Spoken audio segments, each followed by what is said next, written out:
What's going on, fellow A-plussers? It's your boy Adam Perez. I'm back once again with a brand new video today. We're getting into your live viewer questions from this past weekend's show of A-plus Hero Report. So whatever questions we did not answer there, I will in fact be answering here for you guys today. So let's go ahead and dive into the remainder of these questions for you guys. Hopefully, wherever you guys are at, your Monday has started off right, and hopefully it starts off a little bit better with going through some of these questions. Coming from Adam Perea here, titled Always a Chance. I think the reason Adam used the Mighty Morphin Power Ranger powers is that I legit think, based off of him having it in his bag, that Adam had always had it on him. It's a nostalgia thing, I would assume, a keepsake from the first run as a Ranger. The Zeo powers would be something he probably kept in a vault or maybe the warehouse. Alpha was apparently kept in once in a Ranger. Like how Tommy became Zeo Ranger 5 and Forever Red, but never used those powers in Dino Thunder. The Zeo powers were strong, but not usually needed. Adam wouldn't have to worry about someone stealing the broken Mastodon coin and Morpher either, because of a ordinary civilian, or because to an ordinary civilian, it looked like a piece of junk, and to anyone else, they'd assume it was just a useless relic. Adam likely chose the Mastodon power in Once a Ranger also because they were still broken, and he may have seen the Sentinel Knight as a chance to fix them when he and the other veterans were recruited. Sure, he could use the already working Zeo powers, but without Billy on Earth, Adam had no known way to restore his original power, so he took the chance. Using a damaged Morpher just shows that Ranger powers can still function and even be repaired. I have heard people complain about how Adam used the suit instead of his Zeo powers, but Rita and Zed destroyed the ninja coins, not the dino coins. The Morpher itself can still function, and it is possible for them to be repaired. Ninja Storm, in one episode, the Wind Rangers had their Morphers damaged by the Thunder Rangers, but were able to fix them considering the universal morphing grid. That's a good observation with the Ninja Storm or the Wind Rangers and Thunder Rangers situation there. But yeah, that was always a great moment for me, man. I always gave me like goosebumps and chills to see Adam pull out the Mastodon key, knowing the damage to it and the risk that kind of still comes with it, but the ability to still go ahead and utilize it, knowing the risks.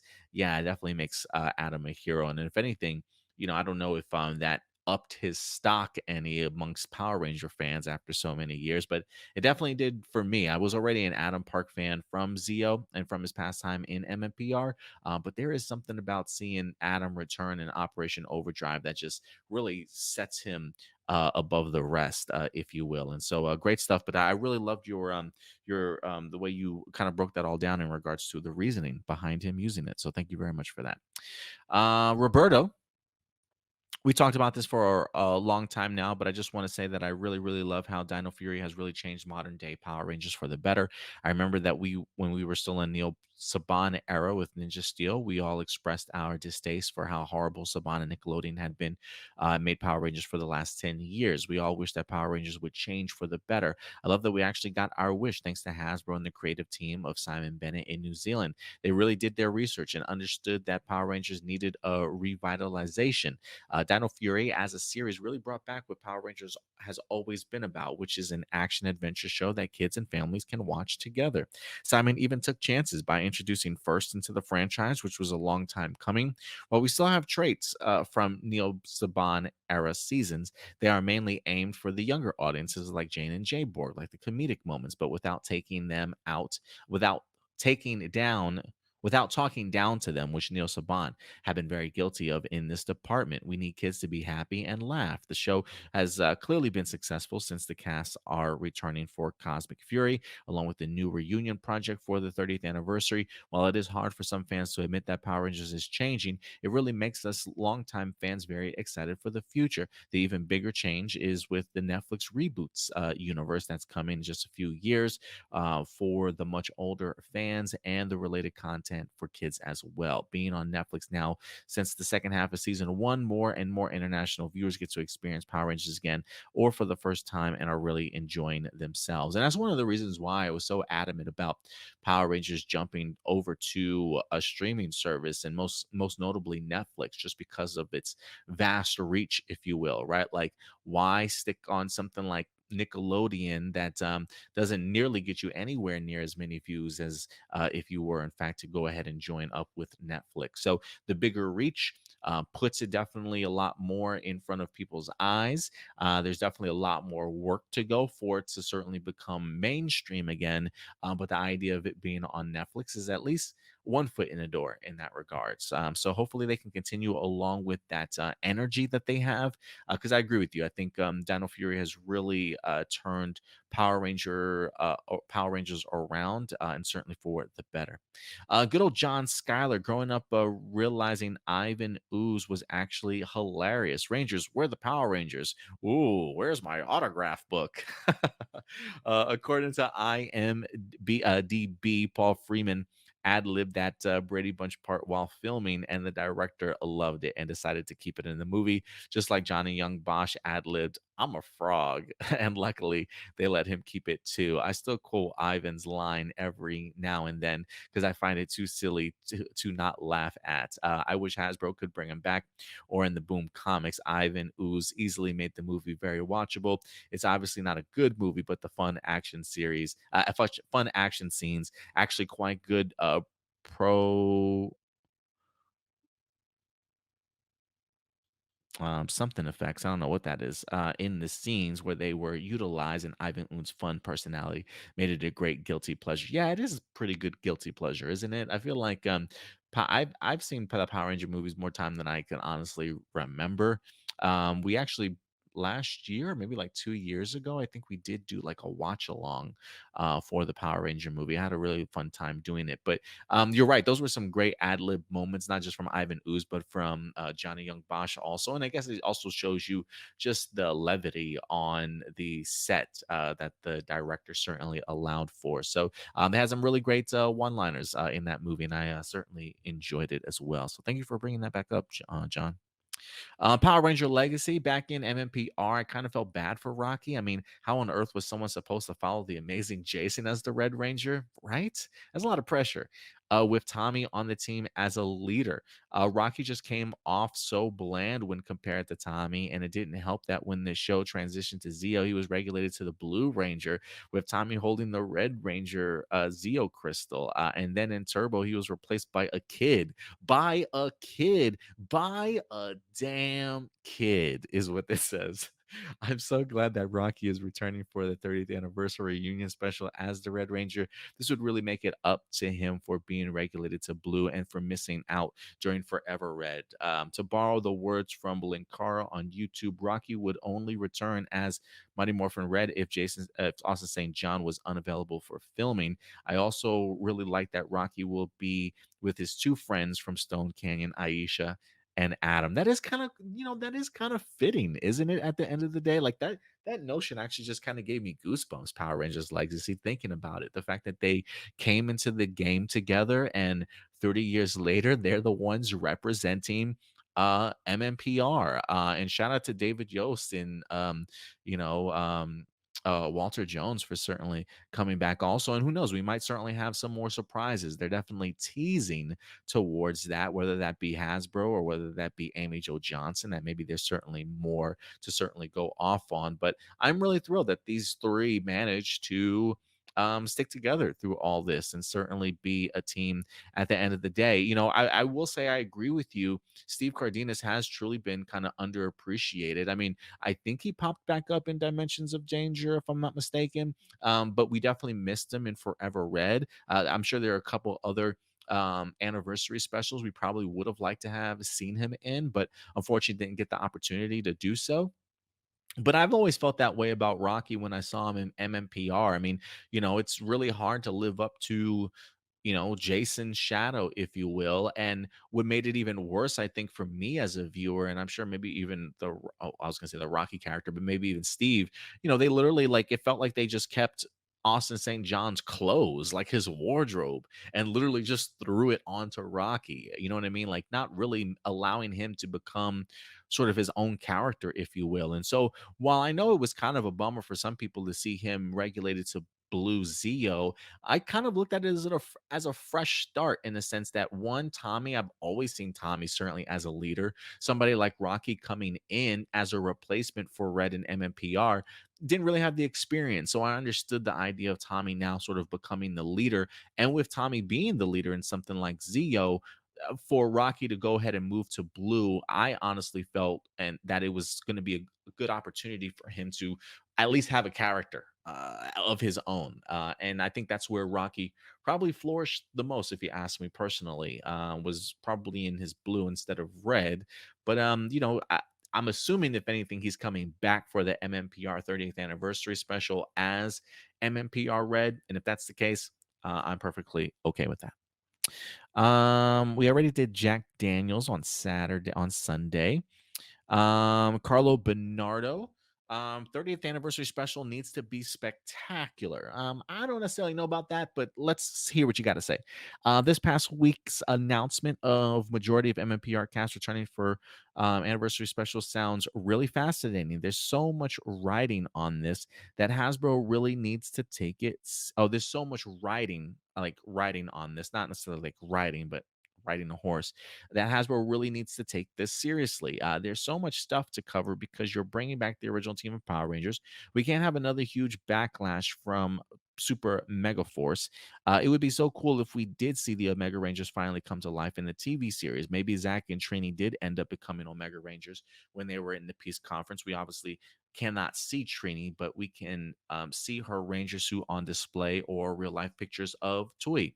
Yeah, I am going to be fascinated to see what route that they certainly go. Do I think that they need to introduce us to the Omega Rangers? No. I mean, I've speculated and I've certainly have hoped that that's the route that they certainly might go. I think it would be a really bold decision. I mean, we've seen Simon Bennett not be afraid to do firsts before. And we know that, they clearly do pay attention, or people at least pay attention to the Boom Studios comics. And even though I don't believe we've seen the lore from the comics introduced into the series itself as like canon, I think it would be really cool if the Omega Rangers somehow managed to play its part. But I don't think it's necessary or needed in order for this 30th anniversary special to be spectacular. And I do have a feeling, I personally think that they are taking it seriously. I find it hard to believe that they don't know um, how fans have certainly reacted to past crossovers. I think Simon Bennett has his ears to the fandom and at least listens. He may not necessarily agree with everything, but I think he at least hears what people are certainly saying. And I think he takes that mentality and I think he puts his best foot forward with the rest of his particular crew. So they haven't shown me anything to tell me that they are not taking this seriously. I think the fact that we're getting two projects in the 30th anniversary says a lot, if you ask me, from Hasbro's point of view. You say, as for Adam being an anniversary alongside his predecessor, Zach, perhaps Adam kept his power morpher since the 15th anniversary, considering his powers were never destroyed after Sentinel Knight fully restored his powers. As for Aisha, since she did lose her copy of Trini's power coin at the end of season 3, we can have Morphine Masters restore them, which could also be how Rocky and Kat get their power coins back as well. And since it was never explained how Rocky got his power coin back in the 25th anniversary, unless he got it from a Morphine Master or borrowed from Jason after Forever Red. Yeah, maybe in this special, maybe they'll clarify some things for us. I mean, we are going to have Billy back. We are going to have Alpha as well. If you're going to have the two most educated people in the room for an entire special, I hope that there's some clarity in regards to the power coins and how people kept their abilities and morphers and yada yada yada. So we'll see how that turns out. It would absolutely be amazing if Trini did become Omega Ranger. Maybe Billy and Zach give Min a master morpher, allowing her to become both MMPR Yellow or Yellow Omega Ranger. We know from the cast reveal photo that Adam and Aisha are wearing special uniforms, and they all seem to be in a command center. So maybe that's how bring everyone together after contacting Billy, or Billy is the leader. It would also be very, very interesting if Lord Zed did find his way to the MMPR team after escaping the events of Dino Fury. He could be the main reason the original team reunites. I hope Bulk and Skull appear in the anniversary special? I hope so too. I think that's probably one of my biggest surprises I would love to see. We last saw them at the end of Power Rangers Samurai. Bulk was there for the entire season. The very last time they were together was in Forever Red running a resort. Unlike the 2015 bootleg Power Ranger fan film, hope we don't actually get a funeral for Trini if she did pass away in the Power Ranger universe. So, so you hope we don't get an actual funeral. Okay, I'm okay with either or. I don't want to say that might be too dark, but I don't know if we'll necessarily get that, but maybe visiting the tombstone, you know what I'm saying? Here lies, you know what I'm saying? Something along those lines. A moment between Min and her mother, I think, would be a really solemn and great, a really great moment for the character and for the series itself for some closure. But I definitely agree with you. I mean, look, I think there's a lot of possibilities here.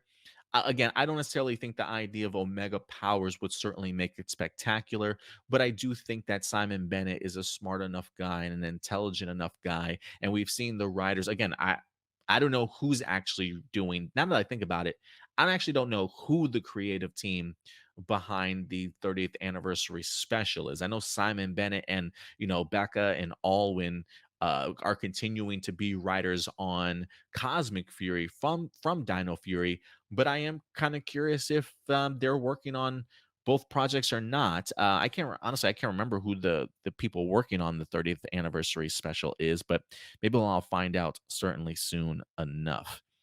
Um, Jack Daniels, I think did you try and sneak in two questions in here, my guy? Yeah, you can't get away with that, bruh. One question a week. Maybe you just forgot that you had submitted a question already. Let's see here, but we will move on to the most talented man in the world. He says, going back to Hasbro's business and entertainment conference thing we had a few weeks ago when they revealed that Cosmic Fury and a 30th anniversary special would be two secret projects, two separate projects. I really appreciate that they are putting Power Rangers brand in the middle of their priorities as one of the major focus business schedule because Transformers and Dungeons and Dragons. Does this tell you more that Hasbro really does care about Power Rangers and they're just taking their precious time? And listen, I've never doubted it. One of the things that we've talked about before, especially when they came out, was it Chris Cox, I believe, the new CEO of Hasbro? He mentioned the idea of some things maybe being put on the back burner, or it not necessarily being, I don't want to say their main focus, but yeah, their priority at the moment. And a lot of people kind of flipped out about that, saying, "Oh, Hasbro doesn't care about Power Rangers. They don't really want this to come out." No, I didn't think that that was the case whatsoever. What I always pushed forward was, and like you mentioned, Transformers and Dungeons and Dragons, right? Like you've got Chris Cox, who comes from the Dungeons of Dragons world, who helped make that like $1 billion company, if you will, or aspect, just very lucrative.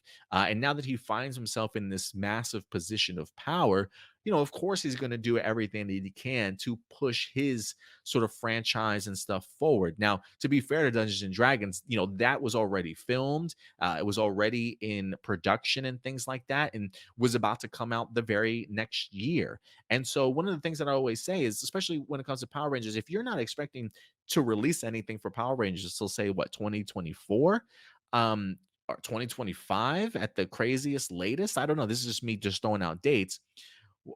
Why would you talk about that information first before talking about what is going to be released first?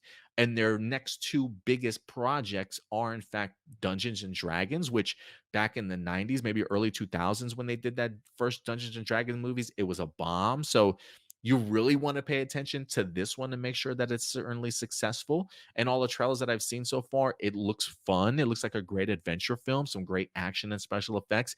Looks like a good little time. You gotta market that and promote that before anything else. Transformers Rise of the Beast drops next year, summer of 2023, if I'm not mistaken. That's coming rather soon before the Power Ranger reboot anniversary, reboot universe, and things like that.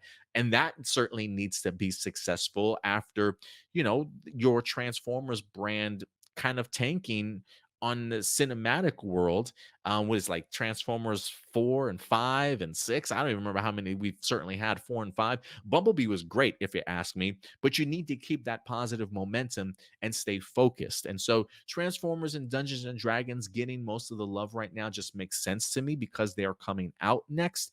The idea of Power Rangers just not giving these big announcements, at least when it comes to the Jonathan Entwistle stuff, I think if anything, just shows that they're truly taking their time. We've got some great projects coming up for the 30th anniversary. This gives Jonathan Entwistle and them the time that they certainly need. We haven't even gotten into 2023 as of yet, so who knows how far Jonathan Entwistle is. If are they building sets? Have they even gotten to the point of casting as of right now? Have they gone over several different scripts? I mean, they're really creating a cinematic universe, and so a lot of that stuff you want to keep to yourself and make sure that you flesh out all the details before you really come out and make an official announcement. Look, we've just been spoiled as Power Ranger fans because we've got some great leakers in the fandom when it comes to the Illuminati, along with Jinsaku, to provide us with information we should not know about beforehand. And it's kind of spoiled us to know this information. And now that we know it, we kind of immediately expect it. You know what I mean? And so, but things like this certainly takes time. It's not the same company that used to run Power Rangers when it was on Nickelodeon. So things are certainly going to change. The speed of things is certainly going to change. And we're not always going to know everything around the same time that we used to because we got new management in town. But the fact that they have given us, again, Cosmic Fury and the 30th anniversary special in here just shows to me we're paying attention, we're listening, and we're really doing our best to try and provide you guys with something new and unique. Saban would have never have given us a special, like its own individual special. That alone is bananas to me. But they look, they're certainly doing their part in trying to make the fans happy. Whether or not these two projects are going to be good, we'll definitely have to wait and see. But the effort, if you ask me, is certainly what matters. And then last but not least, Jericho Gonzalez. What's up, Jericho? Phil Coulson, Agent of Shield. He says Coulson's resurrection is still one of the most disturbing scenes in the MCU. Imagine how the original six Avengers would react if they found out that this is what Nick Fury did to bring him back. After he died, he was given infusions of Kree blood from the corpse a Shield had in cold storage, which was was the Kree blood. I do remember that from Agents of Shield, probably retrieved from the warship Danvers took out in Earth's orbit. Kree blood has regenerative qualities for humans, so it was used to resurrect him. His brain needed stimulating through, though, as he had been, kind of dead. The whole process was torture for him, so they jammed him into a memory stimulator to wipe his mind of the experience and create false memories of having spent a few weeks recovering in Tahiti, which is a magical place. Shield had found that agents receiving the Kree blood would go on to experience mental breakdowns, and the only way to prevent that was from happening was to wipe the memories of their death. Crazy to think Nick Fury used Kree blood to bring Coulson back, and later on in Captain Marvel, Fury was away um of scrolls and Kree since the 90s. It's weird to me that they never had the Avengers find out Coulson came back, or at least never acknowledged them finding out, especially Tony, who seemed most affected by his death. Like, did Tony die still thinking Coulson wasn't around anymore? Kind of messed up. Yeah, I think that was always like a plot hole, or at least a plot device that I think us as fans that believe the tagline, "It's all connected." I think we were all waiting for that moment when the Avengers would find out that Coulson was alive, but he never did. All the way through Phase 3, Endgame, the Avengers still believed that Coulson certainly was dead. And again, this goes back to the concept of, I don't necessarily know if that's something that Kevin Feige has always wanted to do. They have always treated Agents of Shield like the redheaded stepchild. Like, it was always fascinating to see the television show recognize the movies, but the movies never recognizing moments from the television series. The only moment that I can remember was Endgame when Jarvis that was driving around Anthony Stark ended up being the same Jarvis from the Agent Carter series. Like they even gave Agent Carter love over Agents of Shield. Listen, there's still time. There's still time for Agents of Shield to be recognized by the MCU. I'm sitting around patiently waiting for Secret Invasion. In the comic books, Nick Fury does acquire the assistance of Daisy Johnson, aka Quake, and she becomes a part of the team to push back against the Skrull invasion. There is a place in comic book lore where she could pop up in the Secret Invasion MCU series, but again, that's just me certainly holding my breath. But it has always been a little bit bummer that Phil Coulson, who I think everybody loved, Agent Coulson, never got that opportunity to be back into the MCU in present day. And again, again after seeing season one, because I did watch Agents of Shield for a short period of time up until I think right after the Inhumans storyline. The Inhumans storyline just honestly lost me. And I fell off at the end of that season. And I do believe the next season was like the Ghost Rider one.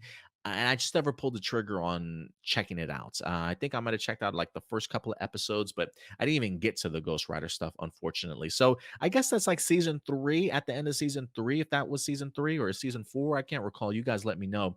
But I was always patiently waiting for Phil Coulson to pop up in the movies themselves. Like the whole Hail Hydra stuff with was it Agent Ward? I thought that was badass. That was some amazing storytelling. But again, taking motions from the movie and implementing them into the series, never the other way around. And it just seemed like after a couple of seasons, maybe after that second season, it just felt like the MCU wanted to separate itself as far as it certainly could from Agents of Shield. And I've always wanted to see Coulson and that Avengers team reunite once again. But yeah, unfortunately, just didn't get the chance to see that happen, guys. So what are you gonna do? What are you gonna do? But all right, guys, thank you so much, everybody, for all of your amazing questions here today. We certainly do appreciate it. Sorry again that we don't necessarily are able to get to them at the end of every show, but we certainly try and get in as many questions as we can. That's why we always ask, please try and condense your questions and your thoughts if you have theories and things like that, to express what you're trying to get across a little sooner. I know sometimes you want to explain yourself, and I get it. Sometimes you can't help yourself. Nothing wrong with that. But we do appreciate you guys continuing to participate in live viewer questions week in and week out. And we love answering you guys' questions. So thank you very much for that. But that's going to do it for me here, guys. We definitely will be back later on this up. Wait, am I going to? I do believe we're going to be back on Sunday. Sunday is actually the 5th. No, it's actually the 6th. So I think I'm actually going to be celebrating my son's birthday on that Saturday. So then, yes, you can expect me back on Sunday going live for A Plus Hero Report at 11 a.m. Central Time. So certainly join us then. And we have a ton of other content headed your guys' way later on this week. So certainly stay tuned for that. But until then, do me a big favor as always, take care of yourselves, take care of each other, and keep it A plus. I'll talk to you guys later. Bye.